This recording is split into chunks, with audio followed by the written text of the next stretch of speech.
राधे राधे। कैसे हैं आप सभी लोग? आशा करते हैं आप सभी अच्छे होंगे, स्वस्थ होंगे, मस्त होंगे। आज है कामिका एकादशी। कामिका एकादशी की आप सभी को ढेर सारी शुभकामनाएं।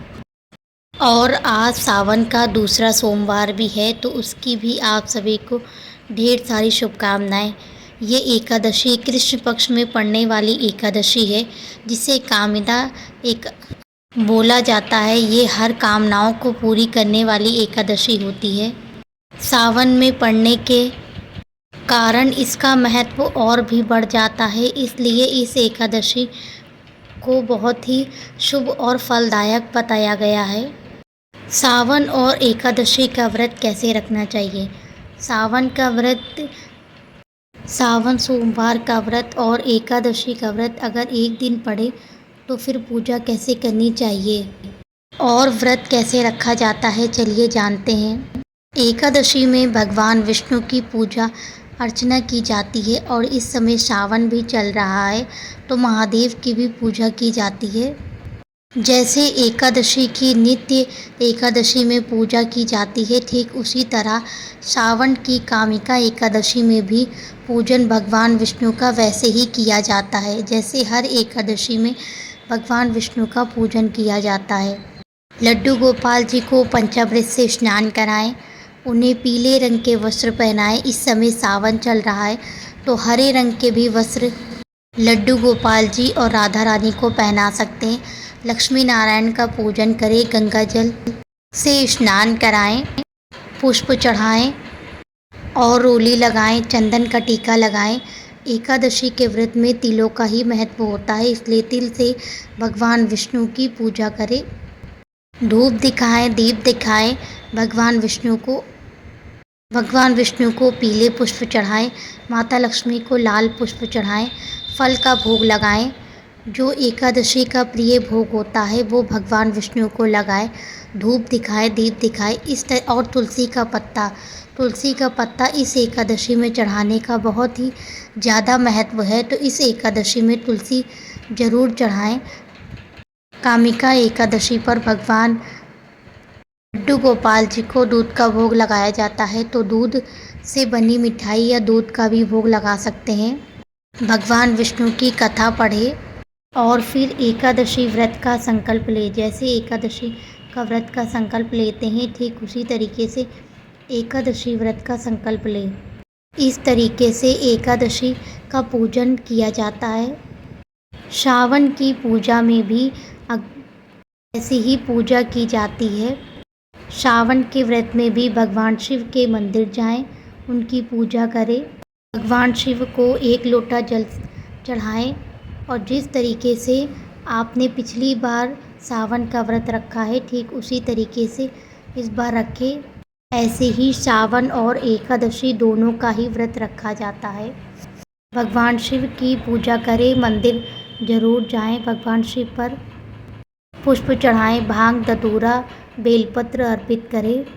और अगर पार्थिव शिवलिंग का पूजन कर रहे हैं तो वो घर में भी कर सकते हैं भगवान शिव का पूजन। इसी तरीके से भगवान विष्णु की पूजा की जाती है। तुलसी जी का पूजन ज़रूर करें। एकादशी में तुलसी पर जल नहीं चढ़ता, लेकिन तुलसी जी की पूजा होती है, तो एकादशी में तुलसी पूजन करने का भी बहुत महत्व है। तो एकादशी में तुलसी पूजन करें। जितने भी पाठ हो सकते हैं एकादशी वाले दिन पाठ करें। शिव चालीसा का पाठ कर सकते हैं, विष्णु सहस्त्र नाम का पाठ कर सकते हैं, विष्णु चालीसा का पाठ कर सकते हैं। ये सभी पाठ करें और भगवान विष्णु को धूप दिखाएंगे। अब यह पूजा मंदिर में भी कर सकते हैं और चौकी लगाकर भी पूजा की जा सकती है भगवान विष्णु की। इसी तरीके से कामिका एकादशी व्रत की पूजन किया जाता है।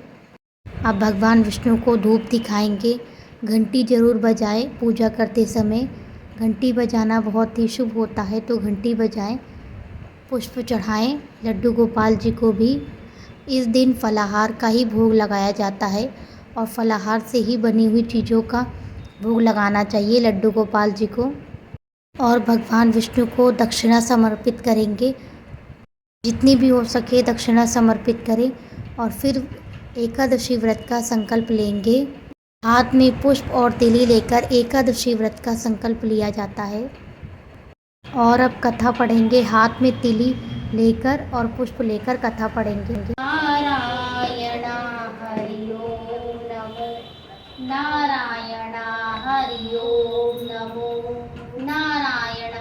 बोलो भगवान विष्णु की जय, माता लक्ष्मी की जय, एकादशी माता की जय। कामिका एकादशी महात्म सावन मास के कृष्ण पक्ष की एकादशी।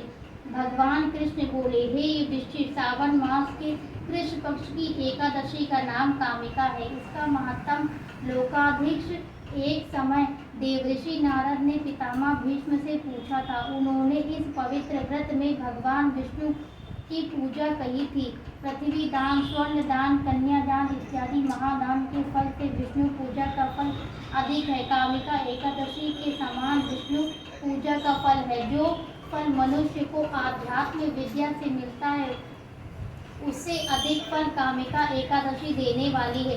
भगवान विष्णु पर एक तुलसी चढ़ाओ और तो 1000 स्वर्ण और 1000 चांदी का दान करने का फल मिलता है।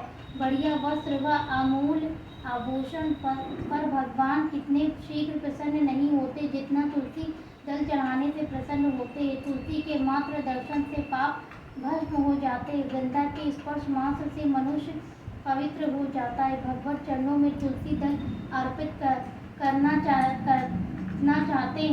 चाहता है और उसे अवश्य मुक्ति मिलती है। इस महात्म को सुनने से मनुष्य यशस्वी होता है। फलाहार, इस दिन गौ के दूध का सागार लेना चाहिए।